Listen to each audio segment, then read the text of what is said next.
Elon Musk and his team are firing workers across the federal government at a breakneck pace. President Trump's federal layoffs are taking a toll on Washington's National Park Services. The effort to dramatically cut the federal workforce, led by Elon Musk's team, has been chaotic and sweeping. The terminations are ongoing, and they include 1,000 national parks employees. The two popular local trails are closed following staffing cuts. After roughly 1,000 federal park employees were laid off. Fired by Elon Musk's Department of Government Efficiency. I received a termination notice on Friday at 4:22 p.m. His purge of the federal government now expanding and intensifying, he says, by order of the president. You know why he wanted that, by the way? If you don't answer, like, you're fired. Hey, everyone. Well, you've seen the news. Donald Trump and Elon Musk are going to destroy the world, and they're probably going to destroy RVing and camping. Well, let's not get out of hand here. Now, this isn't a video that's going to be political about what should be happening. And this isn't a video about whether or not you like what Trump and Elon are doing or not liking what they're doing. But what we do know they're doing is they're disrupting federal government. And that means that it's likely, from when we look at the news, we see what Jason Epperstein is putting on RVs Miles, and we're seeing it with other YouTubers.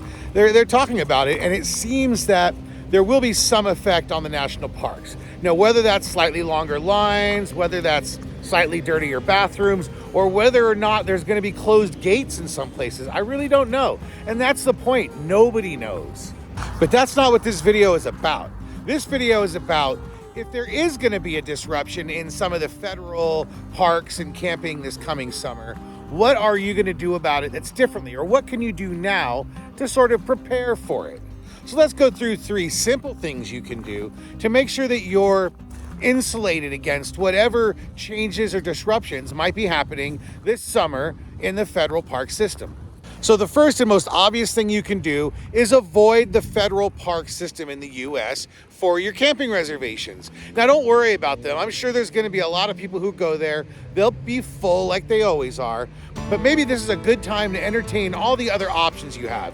Most of the states I've been in have wonderful state parks, and there are great county parks, and there is the Bureau of Land Management land, which already doesn't really have anybody looking after it, so nothing's going to change there. There's a wealth of options to you out there other than national parks and the other national forest campsites and things like that. So take a look at the more local options that you might have in your area or in your state. For instance, when I'm in Utah, the favorite places I like to go are not necessarily the big national parks at all. They're state parks, county parks, Navajo land parks.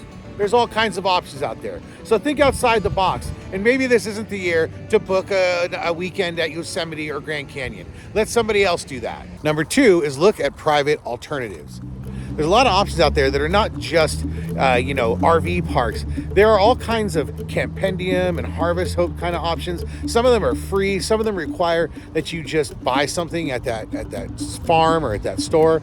And some of them charge a small fee. But there, you're basically working directly with an individual. You're giving them the money directly. It's as grassroots as you get. So look at some of the options like Harvest Host and some of the other Campendium, and there's a handful out there. If there's one you like to use, comment below, add a link to it, let us know. And now it's time for number 3, and I'm going to throw a bonus item in at the end. Number 3 is maybe this is the year to keep it local. Maybe this is the year to shrink it in. I know last year, statistically, people were camping a little closer to home, spending a little less money on gas. The farther you travel, the more it costs, and the more risk you incur if there are problems. We don't know if there's going to be tariffs this year. We don't know what's really going to happen this year. It's an unpredictable year in 2025. That's a disruption that people voted for. Whether you like it or not, the disruption is here, and plan for it. Maybe you want to shrink it in a little bit. Maybe this is the time to stay closer to home, try some of those local campsites, the local county parks, the local campgrounds, the local private campgrounds. Maybe this is the time to keep it local. 2025, it's going to be a little weird, and maybe this isn't the time to do the big cross-country trip where you make 100 reservations and go to every cool national park that there ever was. Maybe next year. And finally, this bonus item. Don't worry about it so much. There's a lot to worry about. Again, no matter what side you are on the issue with this disruption, there's enough to worry about. But worrying about where you're camping shouldn't be the number one thing you're worried about. So find someplace cool, find someplace local. Start booking now because it's early in the season. You know it's going to fill up. Every year it gets worse and worse since the pandemic. So make sure to book now, plan now, get your days off from work now, take your days off from work if you have vacation days. Don't save them, use them, and get out there and go camping this summer. Whether you go to the national parks and roll the dice or just stay at all the wonderful county and state parks, the provincial parks up here in Canada. I know a lot of Canadians aren't going to be going to the national parks in the U.S. this year. Head on out there and go camping. And don't forget, get busy living, everybody. Thanks.